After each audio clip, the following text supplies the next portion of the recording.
Keynes é aquela figura que a gente pode dizer é essencial e a expressão revolução keynesiana faz jus ao pensador que ele foi. Gostaria de encaminhar um pouco a nossa exposição, já indo em direção às considerações mais finais, né, com uma breve visão, muito breve, do que os críticos de Keynes falaram dele. Inicialmente, a confusão foi muito grande, né? Isso do ponto de vista mais político. Do ponto de vista mais acadêmico, o debate já vinha se travando. Então, quem estava, eram poucos, quem estava tendo contato com o debate, né, conhecia que alguma coisa estava ocorrendo, não era só Keynes, eram outros pensadores. Mas do ponto de vista político, que eu acho que é o que mais conta nesse momento, né, houve muita confusão, né, com o trabalho de Keynes. O keynesianismo aplicado à prática vislumbrava a transformação do capitalismo, né, de uma forma muito intensa, a intervenção da economia, e isto, que é esse ponto que eu quero tocar, poderia ser chamado de socialismo. Pela direita, pelos liberais, a direita de Keynes, e por correntes grandes dos socialistas. Muitos diziam que a intervenção do Estado era também socialismo. Era socialismo. Vastas correntes. Né? Nós mesmos assistimos, quando a União Soviética caiu, né? Quando a União Soviética caiu, viver tem essas vantagens que a gente vai vendo a experiência das pessoas e vai transpondo para esse ambiente do século, da década de 20 e 30 do século 20, que obviamente eu não vivi, né? Mas o que passava na cabeça das pessoas? Quando acabou a União Soviética, veio de lá para cá um importante pensador, né?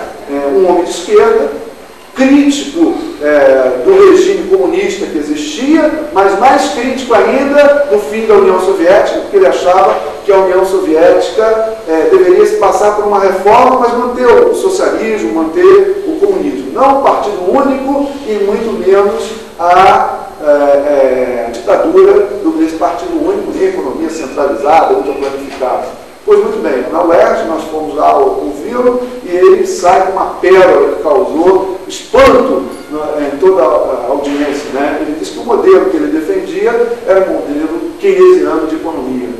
Né? Ele se dispunha a ser um homem de esquerda.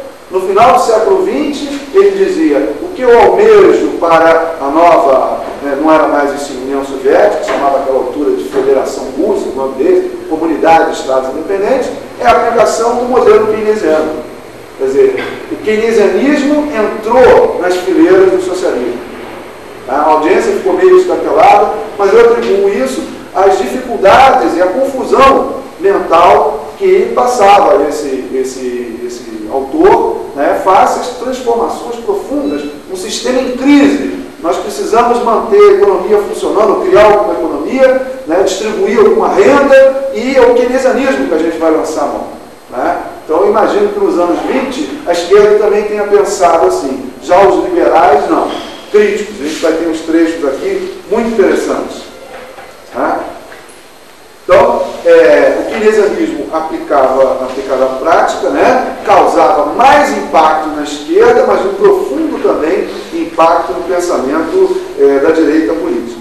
Então, a questão não é nova em si, mas isso mostra que o pensamento keynesiano já vinha colocando uma solução prática para o mercado que não era mais autorregulado, era necessário uma outra situação de equilíbrio. Tá? O debate não se encerra apenas nessas duas posições. Tá? É um debate duro. A vitória das políticas keynesianas não foi só a crise de 29. Durante a Segunda Guerra Mundial, a intervenção do Estado na economia tornou-se uma necessidade. Aliás, na Primeira Guerra também. Como, aliás, em todas as guerras. Né? Se um Estado, quando vai para a guerra, fica na mão da iniciativa privada, ele está lascado, porque a iniciativa privada, a primeira coisa que vai fazer é levantar os preços, elevar os preços. Tá? Vai produzir as coisas numa economia de mercado. Então, a Primeira Guerra já anunciou isso, a Segunda muito mais. Né? O controle da economia por agentes públicos. E os keynesianos, durante a Segunda Guerra, entraram, principalmente nos Estados Unidos, entraram dentro do Estado, criaram várias agências reguladoras, várias agências de gestão da economia.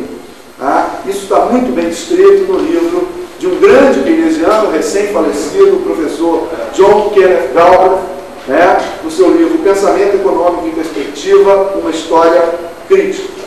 Mas, terminada a guerra, a oposição ao keynesianismo volta à tona. Vem com uma fúria. E o que a gente assiste? A vitória da União Soviética, que derrotou os exércitos nazistas, foi até a Alemanha, até o centro da Europa, próximo da civilização ocidental. Então, os liberais diziam, bom, nós vamos fazer uma economia igual aos soviéticos. Então, a disputa ali continuava a existir.